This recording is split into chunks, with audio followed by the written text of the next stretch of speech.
My name is Chris Bright and I am the founder of the Diabetes Football Community. The Diabetes Football Community is a peer support group that's been set up ideally really to focus around encouraging people with diabetes to engage in football, whether that's through participating or whether that's through educating, to hopefully change maybe some of the stigma and stereotype that surrounds diabetes. The community is just an amazing opportunity to speak to people who've got the same condition as you, get support, advice, obviously not on a medical level, but just dealing with the condition on a day-to-day basis. It's had such amazing impacts on people, not only if they're newly diagnosed, if they've been diagnosed for a long time. There's a lot of kind of casual mentoring that goes on, so people do bounce off each other, and we've seen people's lives absolutely transform, and that's kind of what kind of interests me and why I'm so passionate about it. For the most part, it's just about bringing people together with diabetes to talk about their condition, to feel empowered with their condition because they can talk about it in a safe space where everybody that's here is living with the same thing, so they can learn from each other.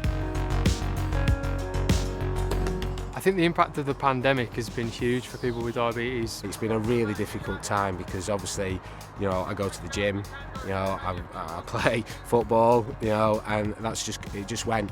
So dealing with my condition on a daily basis again changed. For us specifically, it was really difficult because diabetes was classed as a very high-risk group.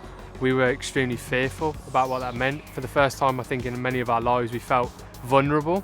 Many of us feel that we can do everything that anybody else can do, but actually the pandemic changed that. And for a long time, we'd been away from each other.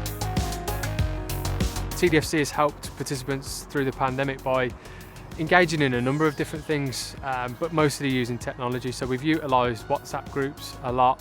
We've also utilised Zoom calls, and we've changed some of the things that we were planning to do in person to go online. So, for example, we used to sort of run a conference for people. Now we do a podcast. So we engage people through that and talk about people's stories and give people tips. I don't think I'd have come out of the lockdown and the situation that we've had in as good a shape mentally and physically without the group. It's been a real lifesaver. We have like a massive network of people across the country, so they can bounce off each other, get advice. I kind of try to leverage my NHS contacts to try and get the best advice and the safest advice possible. Who's had a blood test? The Tackling Inequalities Fund for TDFC has been massive. It's allowed us to get back into a place where we can put something on that's physical after a period of time where funding's been really stretched for many organisations in the not-for-profit sector. Ours was no different, and the funds really helped us get back on top of a project that was really impactful, really meaningful to so many people, and it's allowed us to get that back up and running. Working with Active Herefordshire and Worcestershire has been amazing. An organisation that are there to support local sporting organisations, especially like ours, which has got a real niche that could, fall into different categories, find it hard to bring in sponsors or support and funding.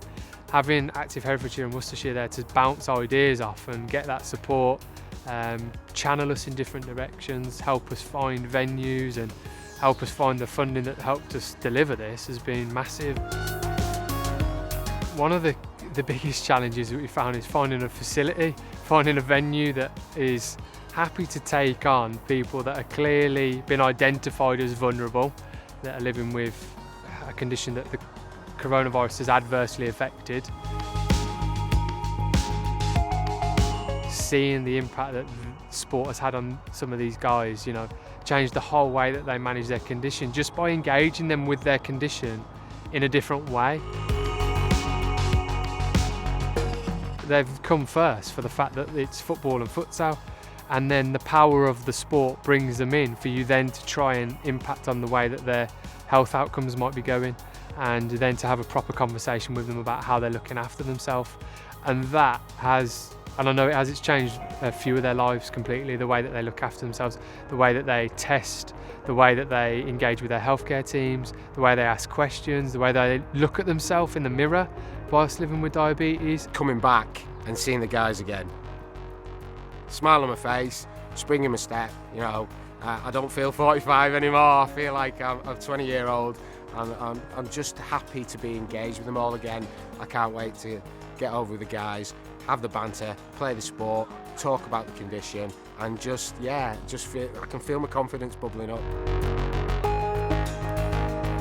It's like a magic formula that you can't put your finger on it, but you hoped it would work. It has worked, but you're just chuffed that it sort of came off in the way that you'd hoped for, I suppose.